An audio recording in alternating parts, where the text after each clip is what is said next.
Hello everybody and welcome back to my channel. So today is my November wrap up, and so this is just going to be more of a like chill sit down wrap up. I have some Prosecco that I'm drinking right now, and you know, this shouldn't take too long because, spoiler, I only read 4 books this month. Okay, so like I said, I only finished 4 books in November. I was pretty sure that I was gonna like finish more, and one of the reasons is because like I finished 4, but I have like 4 books that I am still currently reading that I didn't get to quite finish in November. So yeah, I guess I was just busy, and also I don't know, I don't really have like a reason why. I just didn't feel like reading, if that makes sense. And like everything I was reading was just like okay, so it wasn't really like pulling me in. So let's start out with some stats. So like I said, I read 4 books. I also have 3 books that I'm still currently reading, and I have 1 book that I made to 40% that I DNF'd. So I will talk about those later after I talk about the books I actually finished. I read a total of 1,298 pages, but that's actually not counting the books that I am currently reading and the one that I DNF'd. Like I only added up the pages to the books that I finished, and that's because all of the books that I'm currently reading right now are on my Kindle, so I'm at percentages. I have no clue how many pages I actually read of them, so that's why I didn't count it in my monthly total. I gave 1 2-star rating, I gave 2 3-star ratings, and 1 4-star rating. I did 1 audiobook, I did 3 physical books, 1 ebook, and then I did 1 book from Scribd, 3 books that were either gifted to me or I won in a giveaway, and 1 book from NetGalley. And so that actually equals more than 4, obviously, and it's because the 1 book I listened to the audiobook and I read it physically, and so I used it from Scribd and also from a giveaway or gifted or swapped or whatever. So the first book that I read here in November was The Wives by Taryn Fisher, and this was an ARC copy that my friend Heather had like swapped for me, and I was like so appreciative because I've been looking forward to this book for like so long. It's one of my most anticipated books for 2019. This book actually comes out December 30th, and I believe that a lot of people were able to choose it in their December book of the month, and so I think a lot of people are actually getting to read it early. I filmed a whole reading vlog with spoilers of me reading this book, and so that actually won't go live until probably at least December 30th, since that's when the book actually releases. But I might even bump it into January if I just find that like there's too many videos going on in December. But you guys, if you want to like actually watch the video and like see the spoilers and stuff, then try and read it, you know, within this month, especially if you got it from book of the month. I'll tell you a little bit about the book and my rating here, but I don't want to like give too much of it away just because I do have that whole like reading vlog.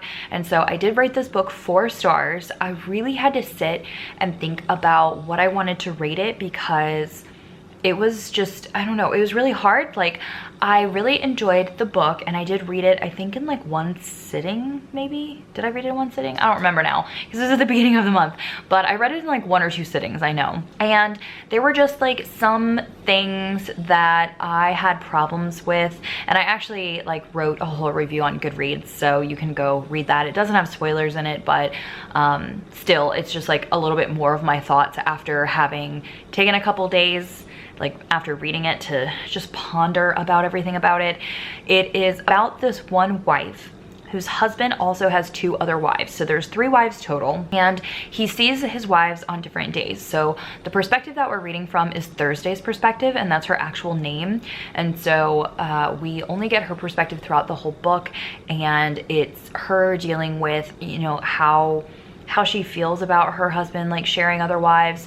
And that's what really brought me into the book. Like I loved the polygamy aspect of it. Like I loved that part so much, and I wish that like the whole book would have been about that, but it didn't, and so that was a little disappointing, which is one of the reasons why I dropped that. And then another reason why is the whole like infertility aspect, and I just like, it's not Taryn's fault for like including that in her book, but recently I've been just seeing a lot of thrillers incorporate infertility into the books all the time. Like in 2019, I've probably read like, I don't even know, 4 or 5 books that incorporate that, but they always make it the woman that's dealing with infertility like is crazy. And I just don't like that, and I don't appreciate that, because I deal from infertility myself, and I just wish that they would like just change that and just not do that anymore. I hope I don't read any books in 2020 about that, because like at first I was like, okay, that's great, like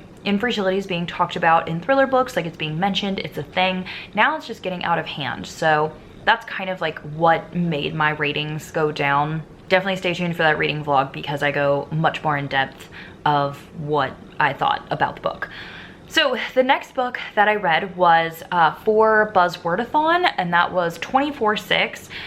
This was a NetGalley ebook that obviously I got from NetGalley, and this is actually a nonfiction book. Oh, I didn't do my actual like genres, I forgot. So technically I read like 2 thrillers, 1 nonfiction, and like a horror book. There you go.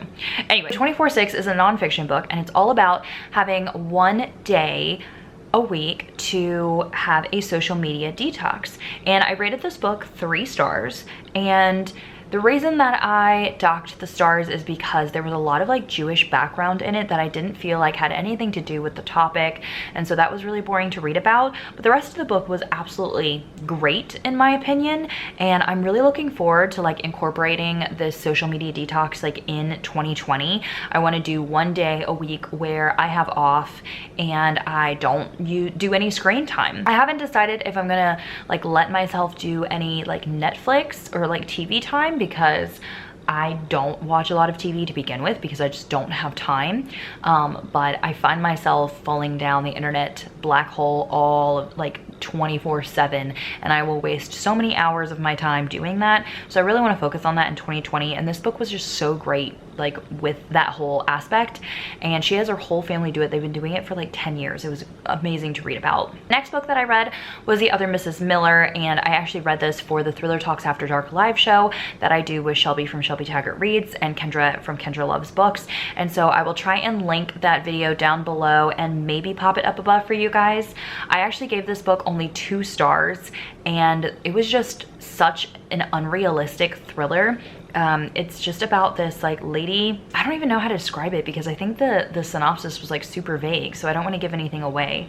But this lady, I guess, finds that someone's like stalking her, and yeah, like I literally don't want to give anything away. So that one I won't be able to like really talk about here, but if you've already read it, you can hop over to Liveshow and listen to like all the spoilers and like why I didn't like it. But it was just super unrealistic like throughout the whole book. I liked the beginning part. There was like taboo affair going on, so that was kind of cool. But then the rest of the book, like it just was not, it would not happen in real life ever, and I don't know why the author thought that it was going to be believable, because it wasn't. Then the next book that I read was Misery by Stephen King, and I actually did a live show with Gabby from Gabby Reads and Zoe from Zoe Reads, and again I will link that down below and possibly pop it up for you guys. This was like actually really fun, and I did rate this book 3 stars, which is actually in my opinion pretty good. Like I was surprised that I rated it 3 stars, because this is my first full-length Stephen King novel that I actually read. I tried to read The Shining like a year or 2 ago, and I only got to 100 pages and DNF'd it, and then I read Elevation like last January or something like that, and literally despised it. Like I gave that book 1 star because it was just so bad. And so this was my first actual Stephen King novel, and I didn't like the fiction within fiction. It's about this writer who gets captured by like his biggest fan, and he's held captive. And so if you like books that are like involving only like 2 characters and they're all happening in like one thing, like the whole book was happening like in this lady's house, then you would probably really like this book. I didn't like the fiction within fiction, and there were definitely parts where it was just kind of like drawn out and boring. I feel like it would have been better if it was a short story, but the parts that like were actually good were really, really good.